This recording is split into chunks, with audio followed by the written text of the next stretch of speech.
And so in the end, it turns out I lied. I said that I was going to show that the first kit I would probably review out of all my new kits, well, out of any new reviews at all, would have been the high grade 1/100th Dead Side Hell custom, or it would have been the real grade Char Zaku 2. Yeah, neither of them is going to happen right now. Instead, I have something new that I've chosen to review. Something very awesome. Something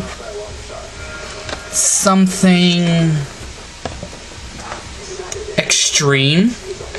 Yes, I will be reviewing the 1/144 high grade Extreme Gundam from the Gundam vs. Extreme Gundam game, or Gundam vs. or Gundam Extreme versus whatever it is. I forgot how you say it. But anyway, I love this kit. This kit is just awesome on steroids. First and foremost, this kit was made in 2011, and it retails for 1,600 yen. And doing a quick little box tour. Right there, you see a completely unpainted Extreme Gundam. My camera would focus on it a little better. Move my finger. Alright, and then moving along, you see all the different kinds of poses you can get. Remember that beam saber, I'll get to that later. Then you have some images from the game. Is he a quantum burst moding or something? I mean, is he doing some form of Trans Am burst or something? Double O Quant style? Or I have no clue. Because that's what it looks like to me. But anyway, enough with that. On to the second thing you get. Because as you can see, you have this really nice shiny foil sticker right there. What does it say? I have no clue. All I know is it just signifies you're getting this card. Because if I'm correct, all first issues of the Extreme Gundam come with this card. What this card is pretty much is you take it to the Gundam vs. Gundam game, Gundam vs. Extreme game, and you put in this code, and I don't think you get to pilot the Extreme Gundam, but it gives you something for the Extreme Gundam. I'm not sure. Maybe it lets you pilot the Extreme Gundam. I don't know, and I will never know, unfortunately, since I kind of can't play the Gundam vs. Extreme game, because I don't live in Japan. But you also get a QR scan code back there. You scan this with your phone. If you have an iPhone, you can scan it with this too. Just get an app called Bacado. You can scan it with this. It'll take you to a website where you can download ringtones or images or read backstory on the Extreme Gundam or something. I'm not sure. I scanned it, but I just couldn't figure out how to work the site because unfortunately it's in Japanese. So yeah, this is useless to me. Now moving on to the Gundam itself. And oh my god, is this one beautiful Gundam. Let me try and get them into a more naturally standing pose. This Gundam is just beautiful in every retrospect you can imagine. I can't stop saying how beautiful it is. Color-wise, he's got the normal Gundam colors, except his yellow is more of an orangey yellow. I guess I could say Wing Gundam kind of yellow. But he's just got that nice aesthetics that I just love. Of course, he also has the crappy ball joints I hate when it comes to leg joints, but I'm not gonna complain. Some things had to be sacrificed in order to get you all this awesome, clear, blue plastic. Bandai, why couldn't you give us clear colored plastic with all the double O kits? You can give us it with this, but not the double O kits? Ah, you cheapskates. But moving along, now that I've finished that, you just got the slightly darker blue, some red, some gray, and that's it. Articulation-wise, he's decent. Head can look up. He's got this really weird neck joint, pulling off his head. The joint actually is much further into the neck, so you kind of can't get his head to go up all that far, unfortunately. But nor can you get to go down all that far. It'll go. Let me. I'll reposition that a little bit. It will go forwards and backwards, and if you can just maneuver all those things around, you can get it to go 360. Arms will rotate 360, go out about that far, rotate at the bicep, bend at the elbow, not at one, but at 2 joints. Oh yes, I love me some 1 to 144s that can bend their elbows at 2 joints and that are not real grades. Legs can go forwards about that far, back about that far, out about that far, not because of the skirt, but like I said, because they're on freaking ball joints. And the knees will bend at 2 joints, but you're not going to get much out of the top. Foot will go forwards and backwards, side to side, rotate some. Actually, yeah, only a bit. Oh, no, you can get it, but then you pop the ankle armor out of its joint, and then you're stuck with that. Yeah, just like the O Gundam, the ankle armor just goes on via a ball joint.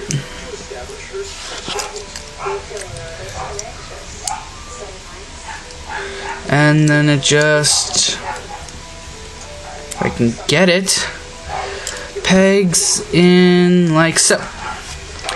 Now,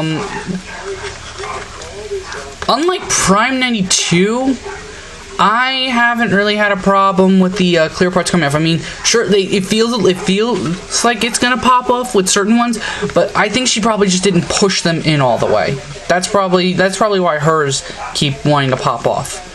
But I hadn't had a problem with any of the clear plastic parts coming off. Now, on to another thing real quick. Everyone knows the Extreme Gundam for one thing. Oh yeah, well first off, I did some color changes real quick. I colored his eyes clear blue, metallic blue. Only because with all the clear plastic, I felt metallic blue would fit it better, though I didn't think of that till after I colored the forehead camera, so yeah, unfortunately the forehead camera is still green. But anyway, the Extreme Gundam was known for one thing. Now, you can't do this without doing some modifications like I did, but you just pull this off, and what I did was I just cut away a bit of the plastic right up there. Unfortunately, I cut it at the wrong angle, so it's a bit offset.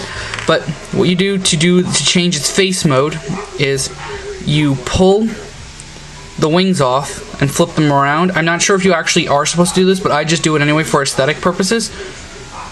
And then you just plug the headdress back in, and now you have the Extreme Gundam with its second face.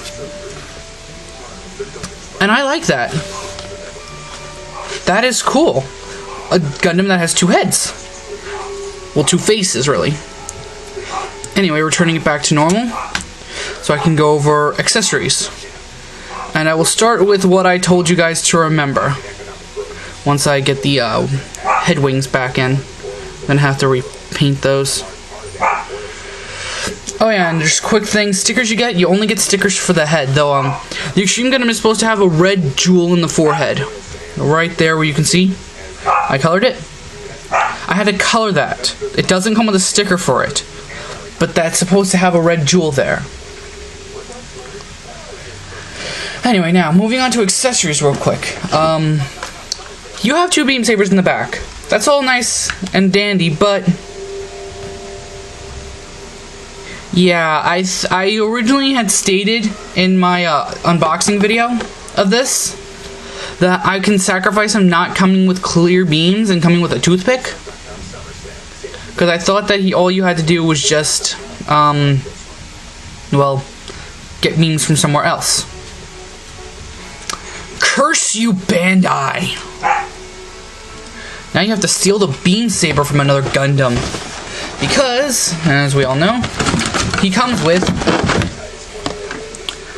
a toothpick that is not colored properly. You have to color that handle blue.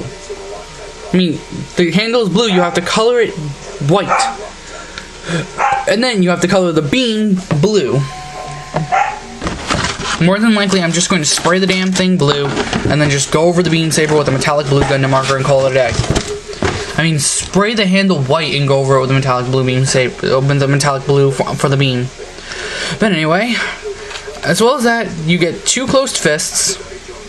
One for wielding the beam sabers and for holding the shield. As well, you get a splayed open hand and a trigger finger hand.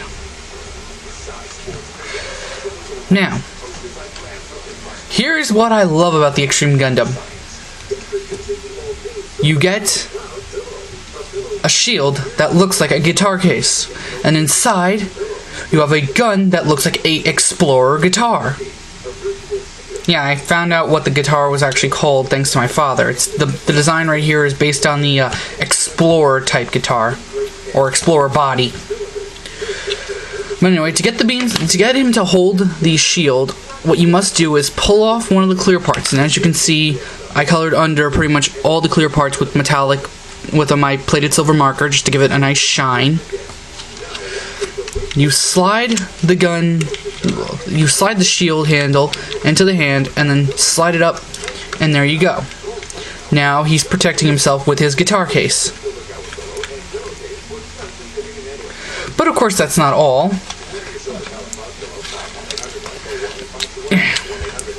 He can also carry his shield another way.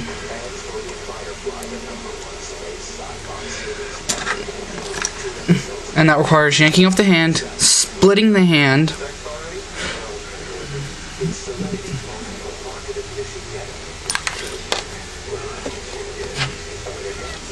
and then just put that right there. That right there. And you can have him carry his shield around like an actual guitar case. I freaking love that. That was just ingenious and so funny. But of course, there's still one more thing that requires ripping off the hand, putting this hand on, and getting the shield out. I mean, getting the weapon out. Yeah, the scope was supposed to be metallic silver. My bad. Bring in the trigger finger hand. There's a slot in there because there's a peg on the trigger.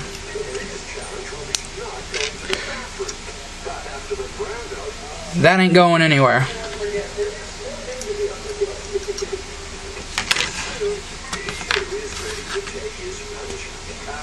And now, the Extreme Gundam has his gun. And oh, that is just so rich. I love that. I love that so much.